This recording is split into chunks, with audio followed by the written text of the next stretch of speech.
Obrolan ngomongin birokrasi ala-alan. Gila, tak masuk logika, termangu hatiku. Kau menggenggamku menandanya. Udah.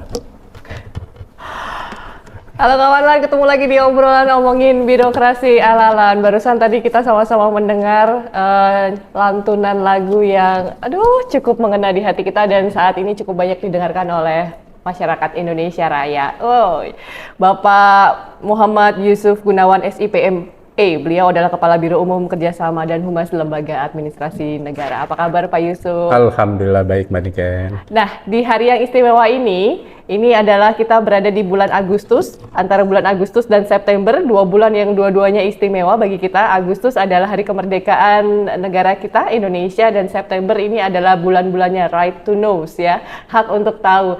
Untuk kesempatan yang sangat luar biasa ini, kita mengundang bersama kita Komisioner Bidang Advokasi, Sosialisasi, dan Edukasi dari Komisi Informasi Pusat, Ibu Samrotunajah Ismail, SE, MSI. Apa kabar Ibu?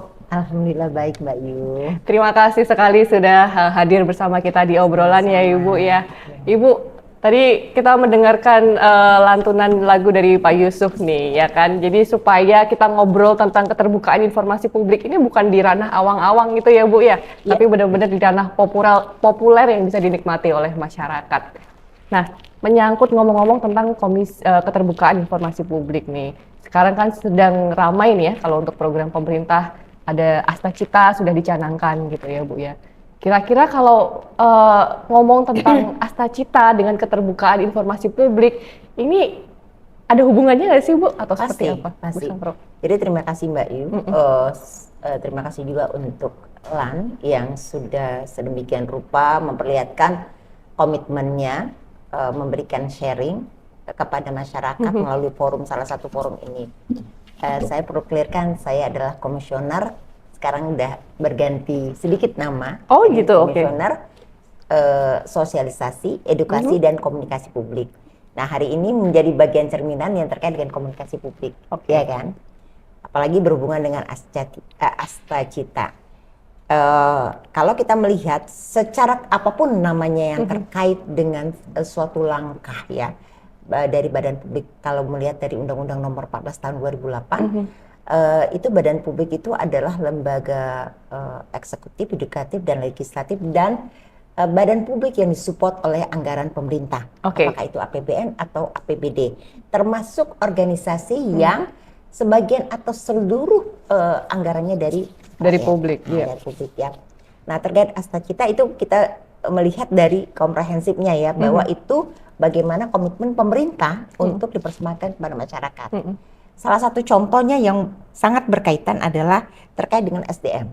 Tadi saya mendengar kalau nggak salah Pak Yusuf itu sangat ahli dari SDM-nya. Nanti saya mau ngomong juga ya Pak. Jadi di sini katakan adalah kesetaraan. SDM kalau boleh saya mencuplik, memperkuat pembangunan sumber daya manusia, sains teknologi, pendidikan, kesehatan, prestasi, olahraga, kesetaraan gender, bukan karena saya perempuan atau kita perempuan, lalu serta penguatan peran perempuan, pemuda, dan penyandang disabilitas.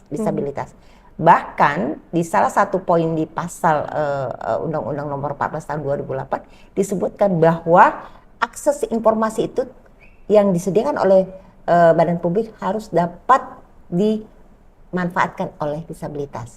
Itu salah satu contohnya.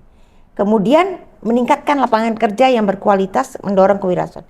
Ini udah jelas nih, itu tidak bisa terlaksana dengan baik kalau tidak didukung dengan akses informasi daripada penyelenggara negara, dalam hal ini badan publik gitu ya. Jadi oleh sebab itu, bahkan kalau diterjemahkan, kalau kita bedah lagi Undang-Undang Nomor 14 Tahun 2005, sebetulnya ini menjadi ranah untuk kepada masyarakat untuk memperoleh haknya, ya kaitannya dengan tadi hak untuk tahu ya, bulan September itu bagaimana bisa memperoleh informasi untuk pengembangan dirinya. Apakah itu dari sisi kebutuhan pendidikan, misalnya untuk beasiswa, apakah itu pekerjaan, apakah itu untuk usaha, apakah itu hal-hal lain yang mungkin hal sederhana saja yang terkait misalnya aset kita gitu ya. Nah, itu menjadi bagian yang kita bisa memperoleh informasi. Tidak hanya cuma memperoleh informasi. Kalau misalnya badan publik itu tidak memberikan layanan atau tidak memberikan informasi sesuai harapan, maka masyarakat bisa menggunakan haknya untuk setelah melakukan keberatan dan menyampaikan untuk dijadikan sengketa informasi publik. Karena ada diwadahi gitu ya Bu? Ya, iya Betul. seperti itu. Ya. Nah, tadi kan berarti kalau boleh saya simpulkan berarti kan ini tetap inline ya Bu ya dengan Astacita, tidak bisa dipisahkan gitu sangat ya. inline. Nah, kita sekarang ngobrol di konteksnya LAN nih, bareng PPID LAN nih. Kebetulan Pak Yusuf adalah PPID dari LAN. Kalau di LAN sendiri seperti apa Pak? Tadi apalagi Ibu tetap sempat mengobrol tentang SDM gitu ya. Sementara LAN sendiri salah satu mungkin mandatnya yang sesuai PP adalah pengembangan kompetensi para ASN. Ini seperti apa nih Pak mengkaitkan antara keterbukaan informasi publik dengan kita tetap untuk menjalankan program-program dari Astacita Pak? Baik, Mbak Niken, terima kasih. Kalau berdasarkan Astacita, yang fokusnya adalah bagaimana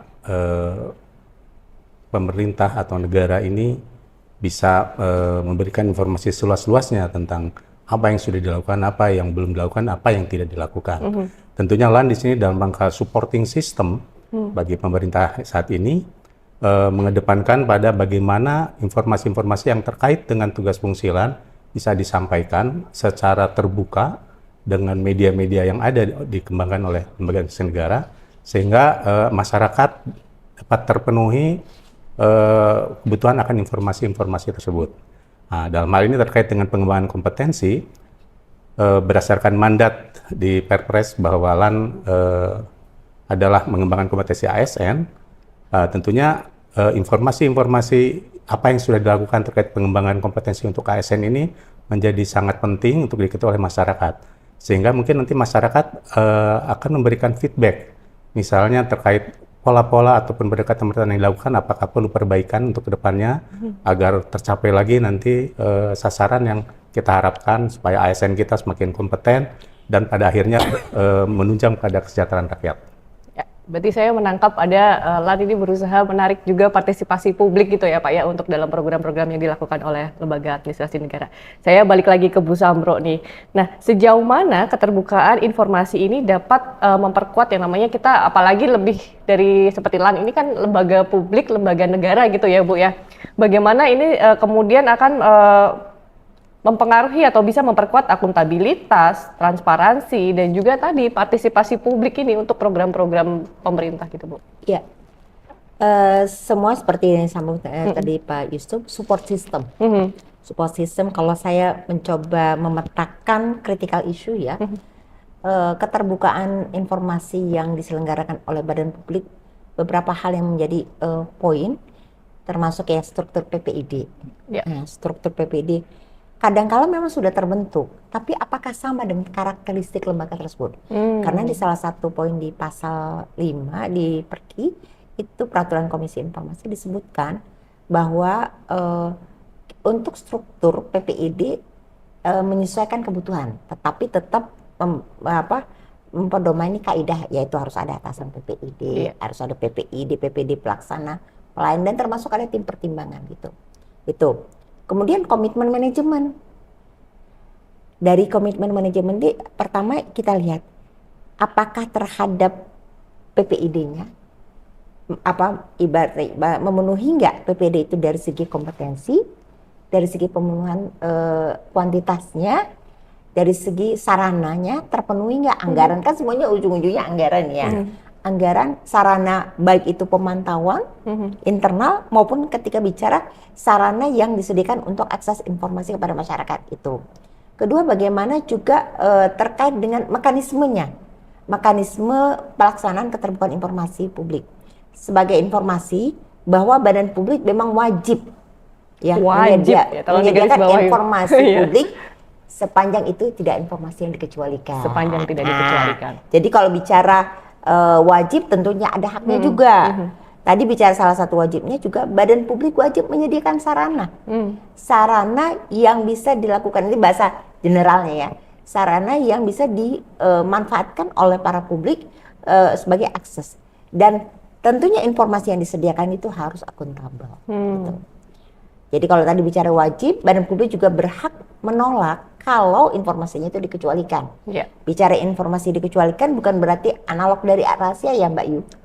Kalau bicara rahasia, oke, memang rahasia, tetapi itu ketika dikatakan informasi dikecualikan, ada tahapan yang harus kita lakukan dari badan publik, itu adalah uji konsekuensi. Sepakat. Melihat dari dasar pertimbangannya, landasan hukumnya.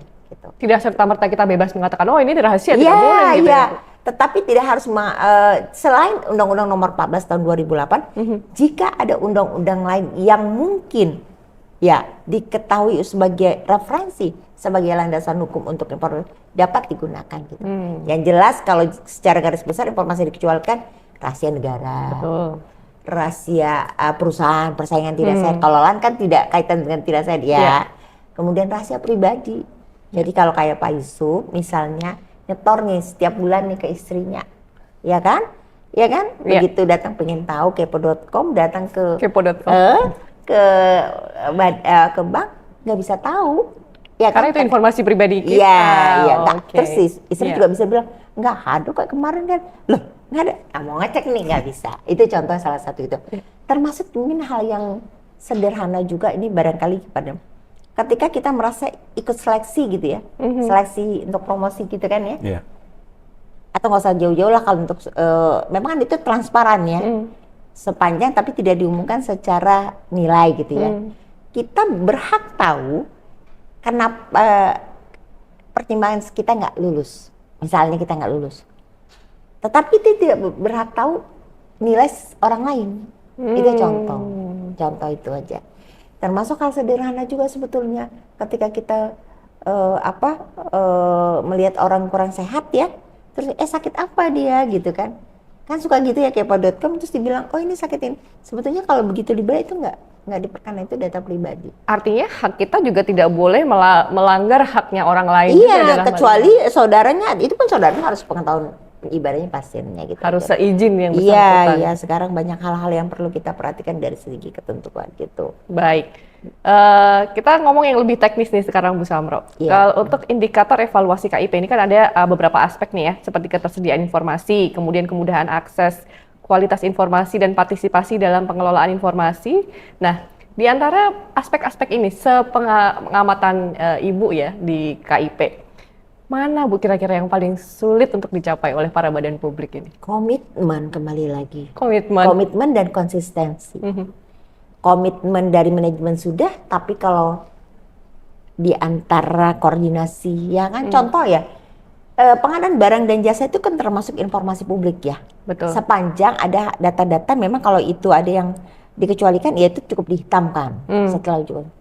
Nah, kadang-kala dihadapkan kepada koordinasi dengan unit lain. Ketika diminta data, oh enggak. Maka kami kalau melakukan forum edukasi, minta tolong dihadirkan pucuk pimpinan dulu. Oh, oke. Artinya yang atasnya udah tahu Iya, semua, udah tahu kan, helikopter view gitu ya, Bu betul, ya? biasanya atasan PPI itu kan setara dengan pimpinan unit lainnya.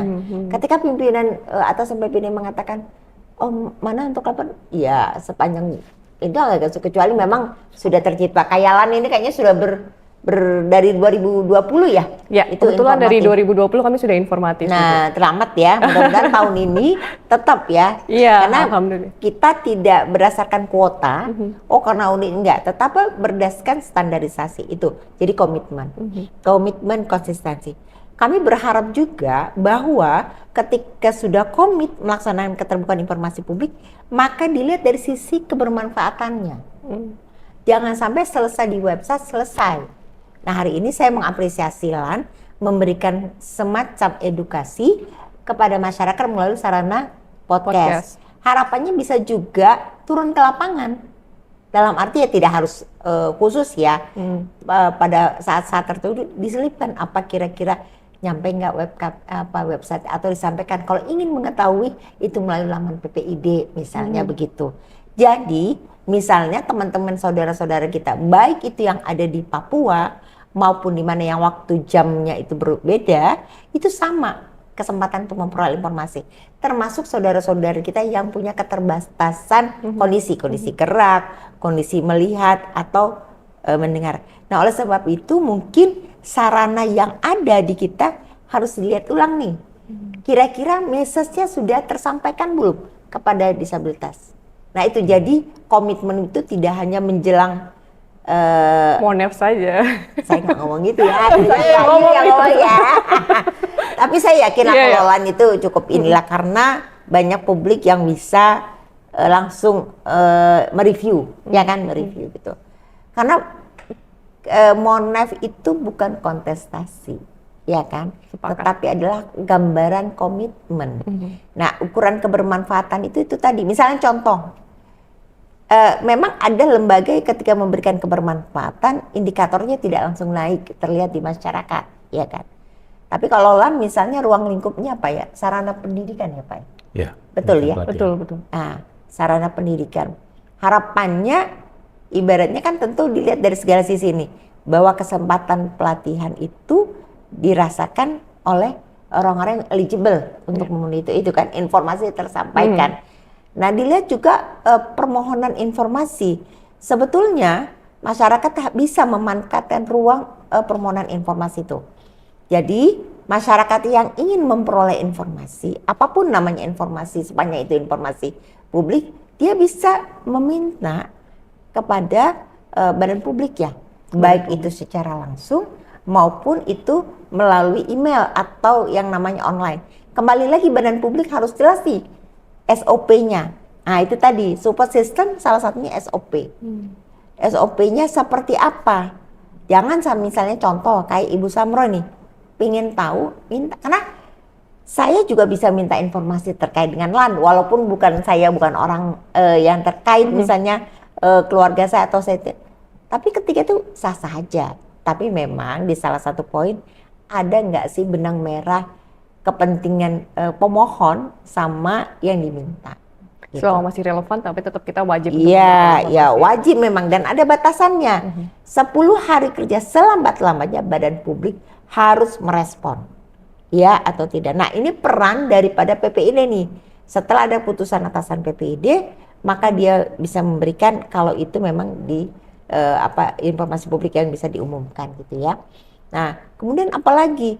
Kalaupun memang perlu koordinasi, jangan pas hari ke-9 dibilang nih, Bu Samro, ternyata koordinasi kita perlu tambahan 7 hari. Itu sebaiknya dihindari. Jadi kalau perlu koordinasi jauh-jauh hari sudah dibilang. Nah, ketika sampai katakanlah batasan itu harus direspon. Lalu katakanlah Ibu Samro yang jadi pemohon melihat, ini kayaknya permohonnya sesuai nggak? Saya minta A, B, C, tapi dibilang D, E, F. Atau A sampai Z, bingung carinya yang mana. Ada juga kadang-kadang badan publik ini, lihat aja Bu di laman ini. Namanya kita melayani, nggak salah juga cuplikan itu disorot, tapi untuk lebih lengkap. Namanya melayani kan, namanya transparansi. Itu. Kemudian bisa saya keberatan, misalnya contoh, badan publik mengatakan, oh ini informasinya dikecualikan. Saya bilang kalau dikecualikan mana uji konsekuensinya? Diputus nggak? Tapi memang surat untuk keberatan, kalau saya keberatan melakukan terkait dengan permohonan saya harus ditujukan kepada atasan PPID. Nah, dalam hal ini sesuai dengan penetapan badan publik siapa yang ditunjuk atasan PPID. Karena secara ketentuan adalah yang terkait humas atau yang ditunjuk gitu. Tentunya harus komit. Nah, kembali dengan informasi yang dikecualikan tadi, maka kami menyarankan juga kalau informasinya dikecualikan, hal-hal yang perlu, mungkin ini menjadi sharing juga ke Pak Yusuf sebagai bagian dari PPID, jangan melakukan uji konsekuensi hanya pada saat adanya permohonan. Coba diinventarisir mana secara berkala. Ada ininya nggak Bu, anjurannya sebaiknya dalam 1 tahun itu berapa kali gitu? Kalau untuk informasi publik itu 6 bulan maksimal harus diupdate. Oh, daftar informasi publiknya? Iya, Okay, termasuk ketika bicara mana-mana nih yang dikecualikan, rekapnya kan gitu. Nah, kenapa saya bilang tadi berkala? Bahkan untuk yang informasi publik juga nggak harus 6 bulan baru diupdate kan. Nah, informasi dikecualikan kembali lagi, sehingga kalau misalnya atasan PPID lagi dinas di tempat yang sulit dihubungi, ketika itu dilakukan konsisten dan berkala, itu sudah bisa kita kasih. Yang kita hindari adalah ketika petugas pelayanan terkait PPID memberikan sesuatu yang sebetulnya masuk ranah informasi yang dikecualikan. Karena tidak ada pengumuman bahwa itu informasi dikecualikan, dikasih itu yang sebetulnya kita hindari. Jadi kembali lagi kami yakinlah kalau LAN sudah sangat komit untuk hal itu, tetapi barangkali yang mendengarkan, mungkin kita berharap juga publik tahu bahwa ada kok ruang yang bisa memperoleh informasi yang sebetulnya bisa digunakan sebagai dasar untuk tahapan proses hukum selanjutnya. Oke, Gitu, baik. betul itu contohnya gitu. Luar Ya. biasa, saya ngobrol sama Bu Samro asik banget ini, Terima kayak kasih. mendengarkan kuliah tapi kena gitu ya. Ya, saya tadi kena itu. Bapak dulu belajar gitar, boleh belajar. Karena saya baru ini merasakan podcast, pengantarnya Pakai musik, gitar ya. pakai lagu itu memang luar biasa. Nanti main-main lagi sama kita, Bu. Nah, terima kasih loh Pak. Baik. Tadi dari konteks KIP nih Pak, sekarang kita ke konteksnya LAN Pak Yusuf. Kalau misalnya untuk mencari atau mencapai keterbukaan informasi publik, apa sih Pak yang kira-kira dirasakan saat ini paling berat gitu atau paling susah dilakukan oleh LAN? Kalau merujuk pada hasil Monef yang lalu kan memang informasi terkait pengadaan barang dan jasa ya. Iya. Tapi itu banyak yang sifatnya teknikal memang. Ya. Artinya tidak berarti kalau intensinya sudah kita ingin melaporkan ya Bu ya. Nah, memang ya ada kendala teknis diantaranya adalah terkait dengan sistem informasi yang berkembang. Tapi bagi saya yang paling utama adalah saya merefer pada apa yang disampaikan oleh Bu Komisioner tadi bahwa yang pertama adalah intinya komitmen gitu ya. Nah, komitmen ini tentunya tidak berdiri sendiri ya, tidak hanya sekedar pimpinan menyampaikan arahan seolah-olah dianggap menjadi sebuah komitmen bersama, tidak sampai di situ. Tapi bagaimana seluruh pihak, khususnya di lembaga administrasi negara ini bisa mengawal bersama-sama, bertanggung jawab bersama-sama, dan akan membuktikan bahwa keterbukaan informasi itu menjadi bagian dari setiap langkah kerja kita semua. Ya itu sebenarnya namanya budaya ya. Yeah. Nah jadi untuk bagaimana memperkuat budaya ini tentunya adalah ya kita harus satu sama lain saling mengingatkan, perlu keteladanan, perlu contoh, perlu juga memulai sesuatu yang tadinya belum dimulai terkait dengan keterbukaan sehingga akhirnya menjadi pembiasaan. Ya kalau bahasa psikologinya nanti alam bawah sadarnya kita akan terbangun gitu ya. Jadi kalau udah memang ini polanya begini, kita akan menyampaikan dengan media-media yang sudah ada disiapkan oleh kita gitu. Jadi insya Allah ke depan tentunya kita akan melakukan penguatan terus-menerus dan secara masif, secara konsisten, mulai dari budayanya dan berikutnya adalah instrumen-instrumen terkait untuk bisa bagaimana menjadi parameter kita sudah seberapa jauh gitu ya, seberapa dalam terkait keterbukaan informasi ini. Demikian. Contohnya salah satu kegiatan kita hari ini ya Yeah. Pak ya, ini salah satu sharing knowledge gitu ya Bu Samro, supaya untuk secara kaidah ini seperti apa, sudah betul atau belum gitu ya. Kita ke pertanyaan selanjutnya.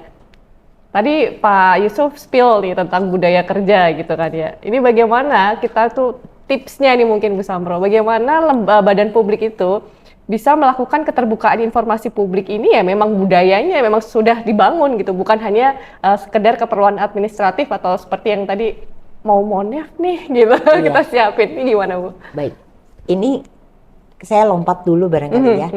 Jadi memang tadi budaya dan memang kaitannya undang-undang ini transparansi itu mengarah kepada good governance. Apakah itu good governance terkait dengan corporate? Apakah good governance terkait dengan lembaga gitu ya? Nah sebetulnya kalau kita lihat dari Astagita, kan tadi bicara Astagita ya. Ada poinnya membangun dari desa dan dari bawah untuk pemerataan ekonomi dan pemberantasan kemiskinan.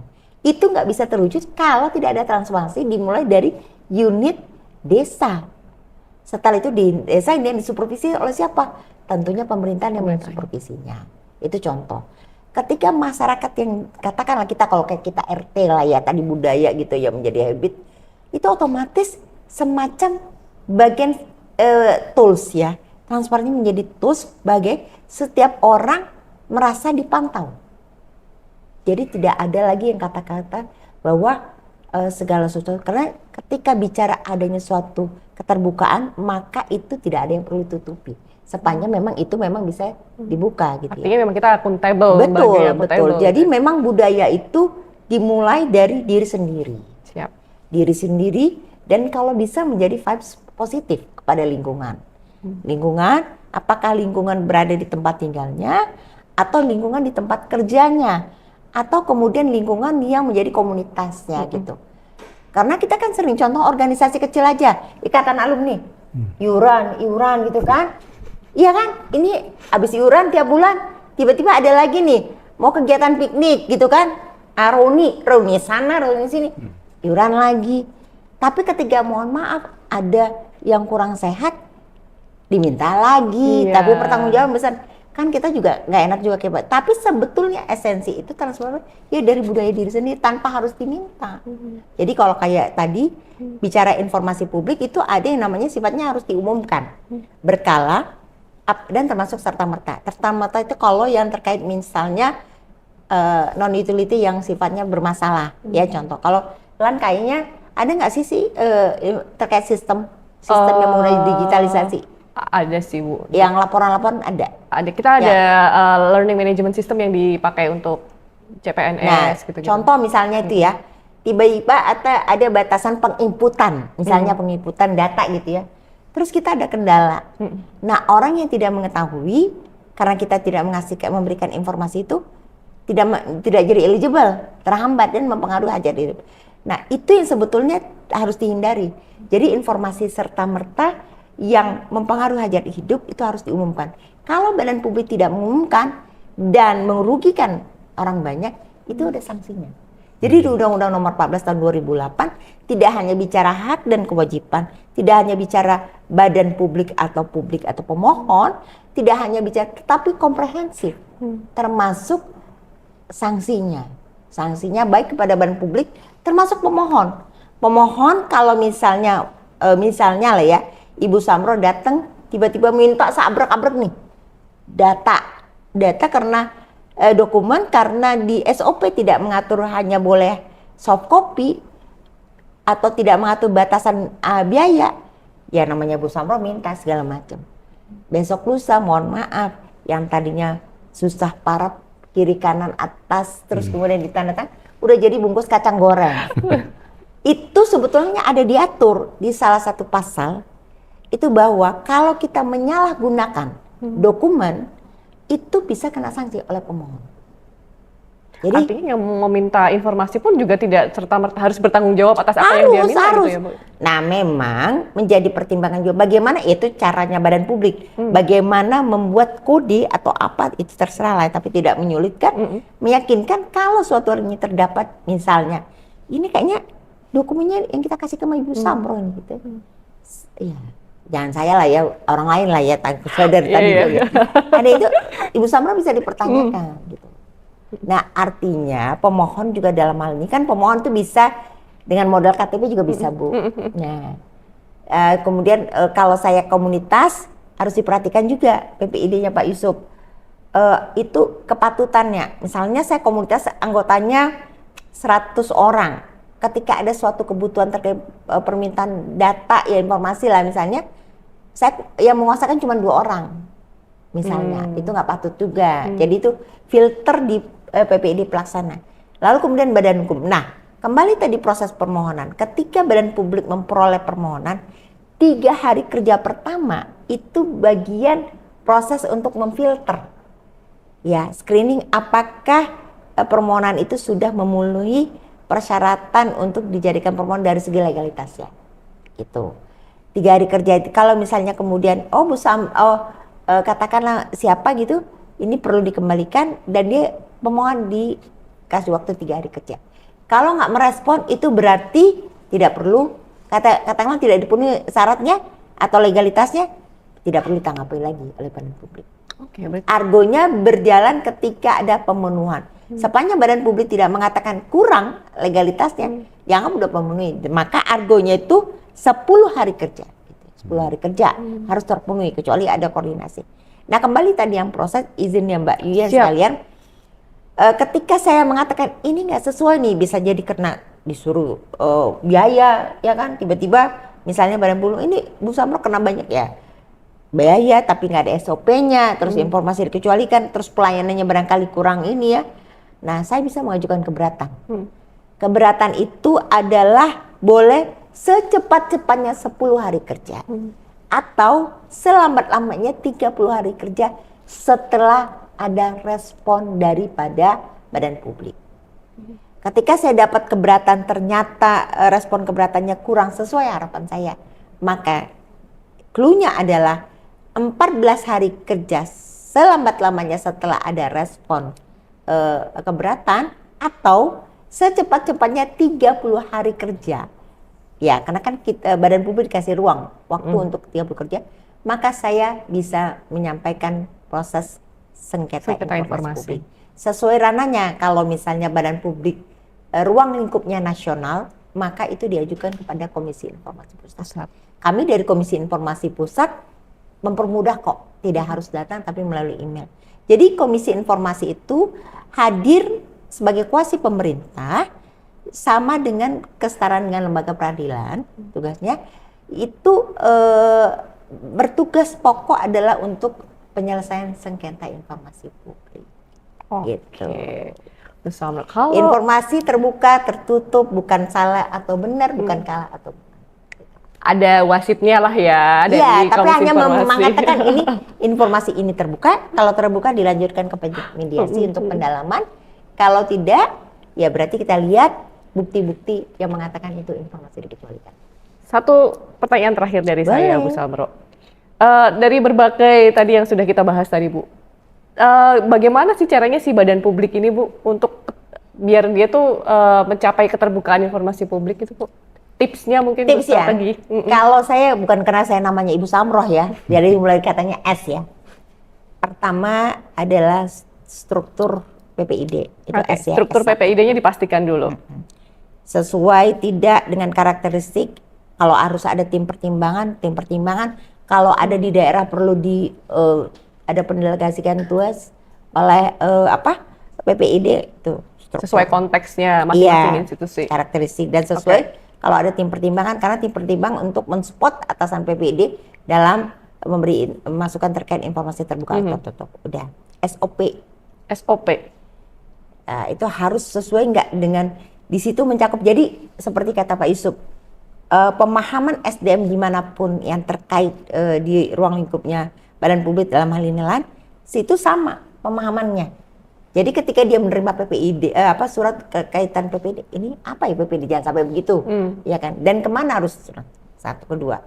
Ketiga adalah support dari manajemen tadi, support dan supervisi.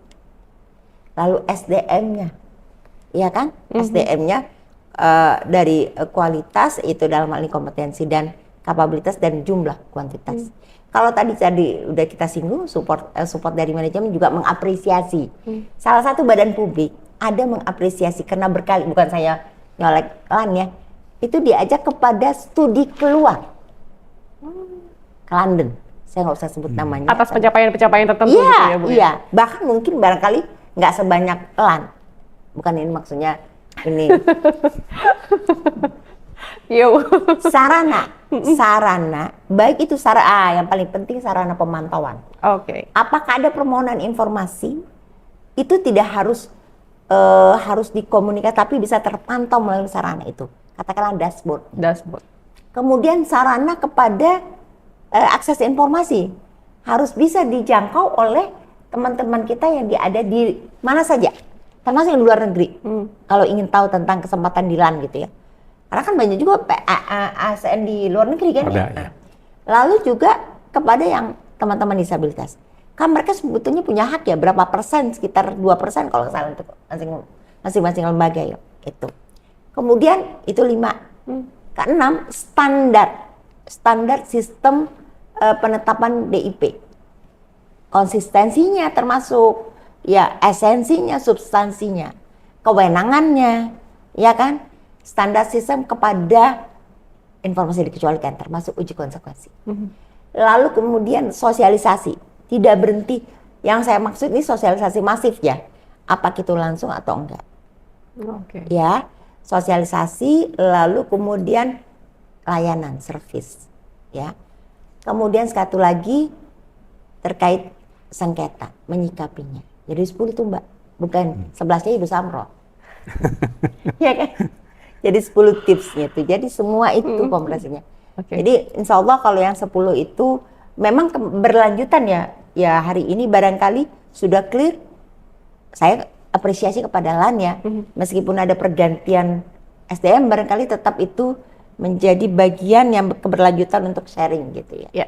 Sekali lagi kami dari Komisi Informasi atas nama pribadi juga mengapresiasi komitmen LAN terkait dengan keterbukaan informasi publik. Baik, mungkin satu pertanyaan saya terakhir buat Pak Yusuf. Ini tadi kan kalau dari sisi KI nih Pak, dari sisi LAN sendiri, apalagi kita sudah mencapai informatif, alhamdulillah dari tahun 2020. Ini strateginya apa Pak selama ini yang dipakai untuk LAN supaya tetap bertahan nih Pak di informatif, menerapkan keterbukaan informasi publik? Strateginya mungkin kita tadi menerapkan beberapa S yang disampaikan Bu Samro. Iya. Tapi saya kira ya yang paling utama adalah memang komitmen pimpinan yang sangat kuat ya. Jadi beberapa pimpinan kami ini kan kami berganti-ganti pimpinan selalu komit terhadap bagaimana kita bertanggung jawab terhadap informasi yang kita kelola kepada publik gitu ya. Nah itu selalu sama masing-masing komitmen dari pimpinan ini sehingga itu menjadi penyemangat kami untuk bisa bagaimana nanti mempraktekkan di lapangan gitu ya. Terus berikutnya juga bagaimana kita mencoba konsisten dengan segala sesuatunya ya Mbak. Jadi tidak lagi di direct by rule gitu ya, tapi memang direct by awareness. Jadi bagaimana kesadaran dan komitmen termasuk juga budaya itu memang harus terus-menerus dipelihara sehingga memang kita merasa itu jadi bagian dari langkah kita sehari-hari. Jadi tidak hanya sebagai mandatori atau kewajiban terhadap suatu aturan gitu ya. Saya rasa ini harusnya tertanam di seluruh ASN Republik ini gitu ya, bahwa bagaimanapun kita dari sisi misalnya kita dapat mandat dari rakyat, maka kita harus bertanggung jawab kepada rakyat dengan caranya masing-masing. Salah satunya bagaimana tidak terbuka dengan informasi yang kita miliki, khususnya terkait dengan kinerja dan lain sebagainya. Itu Mbak. Ya, tadi bicara tentang perhatian pimpinan gitu ya. Komitmen pimpinan, saya rasa nanti akan ada satu episode podcast lagi yang akan menghadirkan Kepala Lembaga Administrasi Negara yang khusus membahas tentang keterbukaan informasi publik di episode selanjutnya, jadi nantikan terus podcast kami gitu ya Bu ya. Sebelum ditutup boleh Saya masih ada satu pertanyaan lagi sebenarnya. Silakan Bu, silakan. Iya, silakan. Jangan lupa. Tadi kan dibuka dengan gitar, harus closing juga dengan gitar. Oke, baik. Nantikan juga berarti satu persembahan terakhir dari Pak Yusuf. Nah, ini sebagai konklusi kita di podcast ini, Bu. Seandainya diibaratkan sebagai rumah besar dan kemudian keterbukaan informasi ini adalah jendelanya gitu ya, Bu ya. Seperti apa sih seharusnya posisi dari si jendela keterbukaan informasi publik ini, Bu? Segala sisi. Segala sisi, tetapi tentunya ada ruang yang harus tertutup, sepanjang tertutup itu memang sesuai standar. Baik. Iya kan? Siapapun kalau ruang kaca lah ya, tanpa harus dibuka jendela, tetapi orang bisa melirik, tetapi ada satu sisi memang ibaratnya nggak bisa dilihat. Ataupun ada beberapa sisi-sisi yang memang nggak jelas, memang harus dihitamkan gitu. Karena menyangkut yang tadi 3 poin, apakah itu terkait dengan pribadi, apakah terkait persaingan, atau apapun yang sesuai dengan undang-undang terkait dengan informasi dikecualikan. Itu sih. Pak Yusuf? Saya setuju. Ya intinya gini, saya pertama Bu, ini kami atas nama institusi mengucapkan terima kasih atas dukungan dan juga support dari KI untuk kami Bu, dan bimbingannya juga Bu ya, sangat diharapkan. Bagaimanapun prestasi menjadi informatif itu bagi kami itu bukan yang tertinggi gitu ya. Yang tertinggi adalah bagaimana trust masyarakat itu terbangun bagi kami, pada kami seluruh birokrat di negeri ini, sehingga akan terbangun pola partisipasi dari masyarakat, sehingga masyarakat pun akan memiliki, pemerintah ini dimiliki oleh mereka gitu. Jadi pemerintah dari rakyat oleh rakyat untuk rakyat itu insya Allah nanti akan terwujud, ya mungkin di someday kita akan terwujud seperti itu, saya kira. Sebetulnya mulai sekarang juga sudah mulai terwujud ya Pak ya. Cuman versi yang diinginkan relatif ya, Iya. Standarisasi kembali lagi ya, di relatif. Tapi kembali lagi semua itu bagaimana komitmennya Pak. Tadi saya tertarik dengan kata-kata awareness. Padahal Mbak belum tapi langsung Baik. ya awareness-nya itu mulai dari diri sendiri. Ini obrolan yang sangat menarik, Bu Samro, Pak Yusuf. Terima Terima kasih kasih. banyak sudah hadir bersama kami di sini. Sama-sama. Sebenarnya saya masih banyak pertanyaan, tapi apa boleh buat, yang namanya podcast harus ada time yang harus kita sepakati bersama. Baik, kawan LAN, keterbukaan informasi publik ini memang hak, tapi juga kita harus ingat bahwa di hak itu terkandung juga kewajiban. Jadi gunakanlah secara bijak. Sampai ketemu di obrolan selanjutnya. Namun sebelumnya kita saksikan dulu Pak Yusuf yang kembali bermain gitar. Dadah.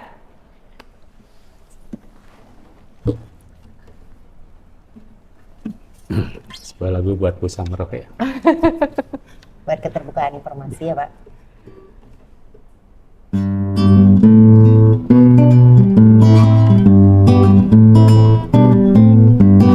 Bicaralah nona, jangan membisu, walau semata kata tentu ku dengar.